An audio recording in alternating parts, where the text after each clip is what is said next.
The Sega Genesis, also known as the Mega Drive outside North America, has a reputation for being the unorthodox console of the 16-bit era.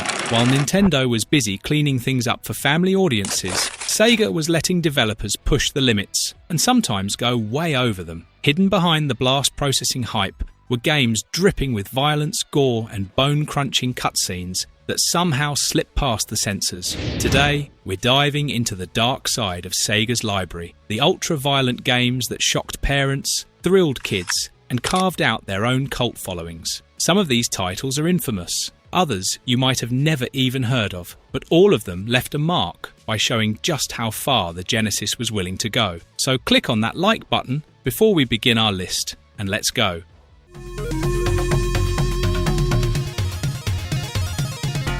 Mortal Kombat. Mortal Kombat is almost always the first name that comes to mind when people talk about violence in video games. The Genesis version of Mortal Kombat, released in 1993, became infamous not just for its bone-crunching martial arts, but for introducing gamers to the now iconic fatalities. These finishing moves weren't just brutal, they were shocking for the time, ripping out spines, setting opponents on fire, or tearing them apart limb by limb. For players growing up in the early 90s, it felt like you were getting away with something you definitely weren't supposed to see. What made the Genesis port especially controversial was the inclusion of the original arcade's blood. On the Super Nintendo, blood was censored into grey sweat, but Sega added a cheat code, the legendary ABACABB, that turned the gore back on. The backlash was immediate. Parents freaked out, politicians condemned it, and it even helped trigger the creation of the ESRB rating system. Despite the controversy, or maybe because Mortal Kombat on the Genesis sold like crazy and became a cornerstone of Sega's identity as the edgier console. Looking back, it's hard to imagine a 16-bit fighter causing such chaos,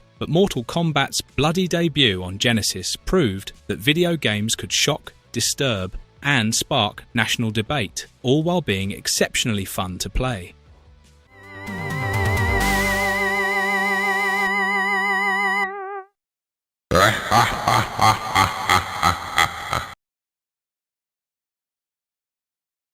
Splatterhouse 2, released in 1992 on the Sega Genesis. This side-scrolling beat-em-up put you back in control of Rick, the hockey mask-wearing powerhouse who basically looks like Jason from Friday the 13th. His mission is to smash through gruesome monsters, demons, and mutants in an all-out rescue mission for his girlfriend Jennifer. What set Splatterhouse 2 apart wasn't just the violence, but how unapologetically disturbing it all looked. You weren't just punching and kicking enemies, you were using weapons like meat cleavers and 2x4s to splatter them into bloody chunks against the walls. Some creatures would literally melt into piles of goo when beaten, while bosses oozed slime and gore all over the screen. It was equal parts horror movie and arcade action, and, for young Genesis players, it felt like sneaking into an R-rated film your parents didn't want you to see. Creepy backgrounds, disgusting enemy designs, and a soundtrack that leaned into dread and tension made Splatterhouse 2 feel darker than almost anything else on the system. While critics at the time slammed it as tasteless or too graphic, fans couldn't get enough of its mix of horror aesthetics and visceral combat. Splatterhouse 2 didn't get the same mainstream outrage as Mortal Kombat, but in many ways, it slipped under the radar as one of the most violent and gory games of the 16-bit era. Killer, engage!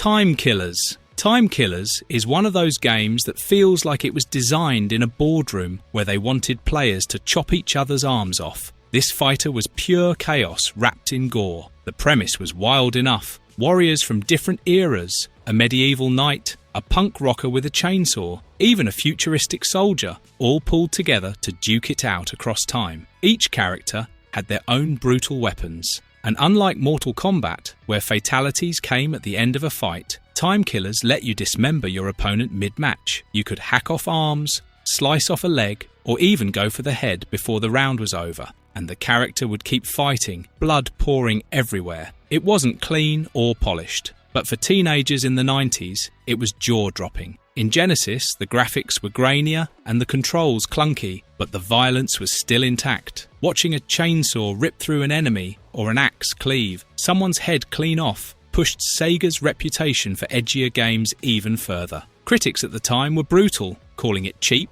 and poorly made, but kids who rented it or managed to grab a copy knew exactly why it was fun. It was gory, dumb, and completely over the top.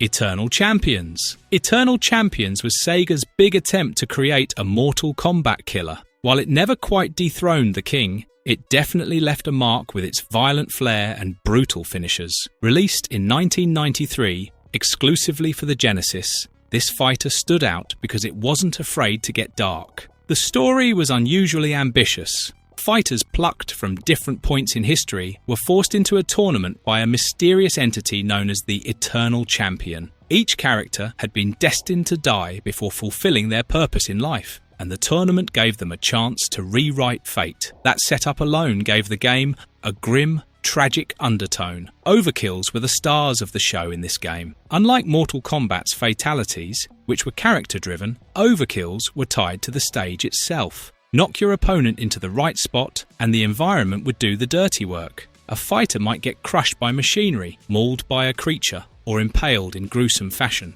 The graphics weren't as bloody as Time Killers or Splatterhouse, but the sheer creativity of the deaths shocked parents and delighted Sega fans. Gameplay-wise, Eternal Champions was tough. It demanded precise combos and special moves, which frustrated some casual players, but hardcore fans appreciated the depth. Eternal Champions carved out its legacy as one of Sega's bloodiest first-party titles, a reminder that the company was willing to push boundaries in the 16-bit era. For Genesis owners who wanted more than just Mortal Kombat clones, this was a violent, stylish alternative that earned its cult following.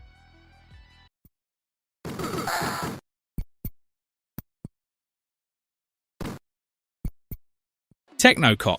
Before Mortal Kombat ever shocked parents, Technocop was already stirring controversy on the Sega Genesis. Released in 1990, this gritty action game put you in the boots of a futuristic law enforcer tasked with hunting down criminals across a decaying, cyberpunk-inspired city. On the surface, it looks like a standard side-scrolling run-and-gun game, but its violence is what made it infamous. The gameplay was split into two parts. First, you drive a high-tech car through traffic, chasing down targets while blasting enemies off the road. Once you reached your destination, the game switched to side-scrolling levels where the real carnage began. Armed with a gun that could either wound or completely obliterate enemies, you also had the option to arrest the suspects and torture them. The gore was extreme for its time. Enemies didn't just fall when shot, they exploded into messy, pixelated piles of blood and guts. Critics at the time slammed it for being unnecessarily violent, but kids who got their hands on it couldn't believe Sega had actually let it through. Today, Technocop feels dated in gameplay, but it deserves credit for being one of the first Genesis games to truly push the limits of what was acceptable at the time. It wasn't polished, but it definitely paved the way for Sega's reputation as the edgier console of the 90s. The Immortal. The Immortal was just another fantasy dungeon crawler. You probably didn't expect the sheer brutality waiting inside. Released in 1991, this game became notorious for the way it blended old-school RPG mechanics with some of the most gruesome death animations on the system. Your character was a wizard trapped in a labyrinth filled with traps, monsters, and puzzles. The moment you stepped on a wrong tile or triggered a hidden spike trap, the game didn't hold back. 1 second you're walking along, the next your character is being shredded, burned alive, dissolved in acid, or devoured by giant worms. These death scenes weren't implied. They were animated in graphic detail for the time, showing your poor wizard suffering in all sorts of horrific ways. Combat was equally savage. When you fought goblins or other creatures, the duels were slow, almost methodical. Still, if you won, the finishing blows often ended with enemies being split in half or outright decapitated. For a system aimed at kids, it was shocking to see so much blood on screen. What made the Immortal stand out wasn't just the violence, but how it contrasted with its slow, puzzle-heavy pace. You'd spend minutes carefully figuring out how to cross a room without dying, only to end up being eaten alive by a giant spider you didn't see coming. Critics called it punishing and unfair, but players who stuck with it loved the sheer atmosphere and intensity. To this day, the Immortal is remembered less as a polished RPG and more as one of the most unexpectedly violent and cruel games on the Genesis.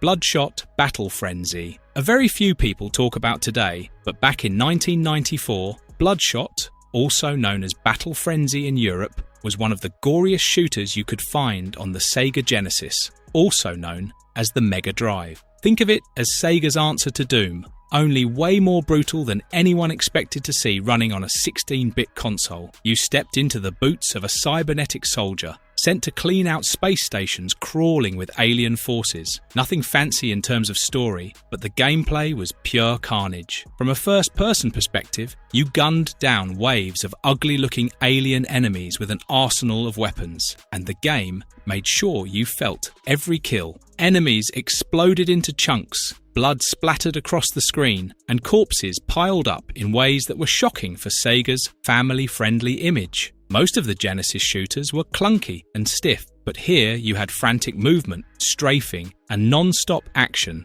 that made it feel chaotic, raw, and more violent than it probably had any right to be. For younger players who got their hands on it, this was nightmare fuel. The constant screaming enemies, the blood-red corridors, and the sensation that the game was trying to push the hardware to its most extreme limits. The critics called it repetitive and ugly, but fans who actually played it knew what it was about. Violence first, everything else second. It wasn't polished like Doom, but on the Genesis, Bloodshot stood out as a rare first-person gore fest that slipped right past the censors and left its mark on kids who dared to play it.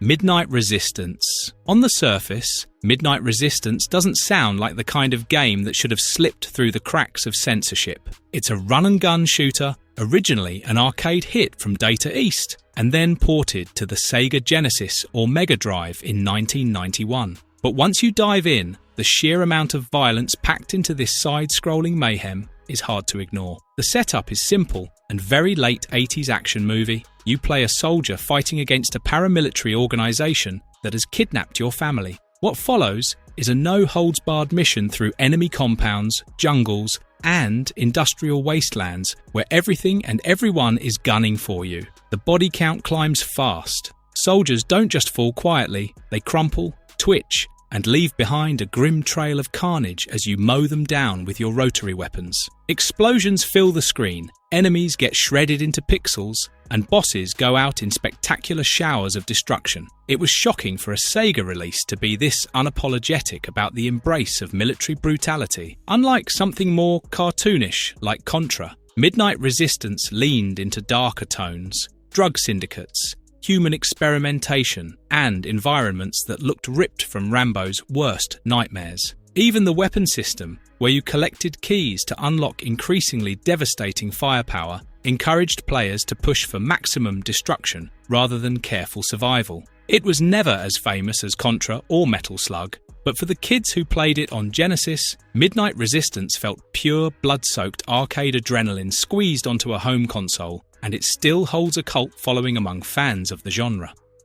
Slaughter Sport, Amok. If there was ever a Sega Genesis fighter that wore its violence like a badge of honour, it was Slaughter Sport, also known by its original title, Amok. Released in 1993, this game didn't just push the boundaries of blood and brutality, it ran right past them with a grin. The premise is every bit as unhinged as the gameplay. You're tossed into an underground tournament where fighters aren't just battling for glory, they're fighting for survival, often against creepy creatures that look stitched together in a mad scientist's lab. The cast is a mix of humans, mutants, and outright monstrosities. each armed with bone-crunching moves and finishing attacks that leave little to the imagination. It wasn't about finesse like Street Fighter II. Slaughter Sport was about smashing skulls, breaking spines, and making sure the other guy didn't get up again. Long before Mortal Kombat became the king of over-the-top violence, Slaughter Sport was letting players rip into opponents with gruesome kills that seemed wildly out of place for a 16-bit console. Critics slammed it for clunky controls and ugly graphics,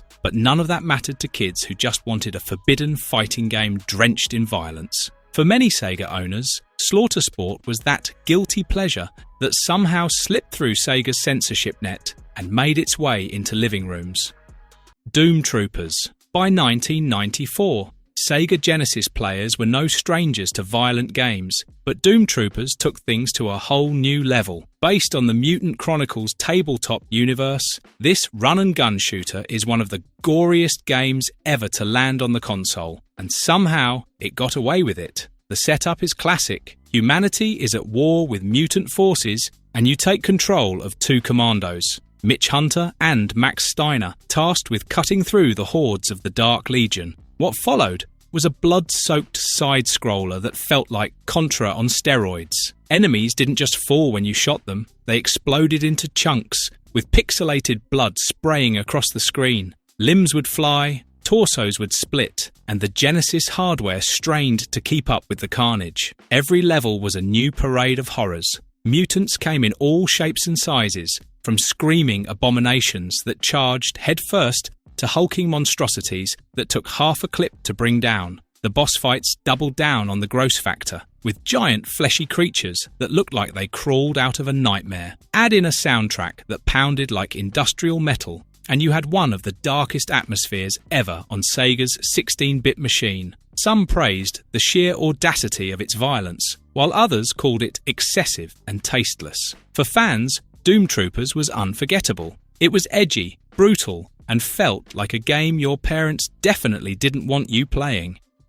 Marvelous verdict. Looking back, it's almost hard to believe some of these games even made it onto store shelves. The Sega Genesis didn't just compete with Nintendo, it carved out a reputation for being darker, grittier, and way more daring. From decapitations and fountains of pixelated blood to monsters that looked like they crawled out of a horror comic, these games pushed boundaries and cemented Sega as the bad kids console. The games were far from being perfect. Some had clunky controls, rough graphics, or stories that barely made sense. But that wasn't the point. What made them unforgettable was the sheer shock factor, the feeling that you were playing something you maybe weren't supposed to. That rebellious edge is exactly why we're still talking about them decades later. So, which one of these violent Genesis classics was your favourite? Did we miss any blood-soaked gem that deserves a shout-out? Drop your thoughts in the comments. And if you enjoyed this trip back into 16-bit carnage, make sure to hit that like button, subscribe for more retro deep dives, and ring the bell so you don't miss the next one.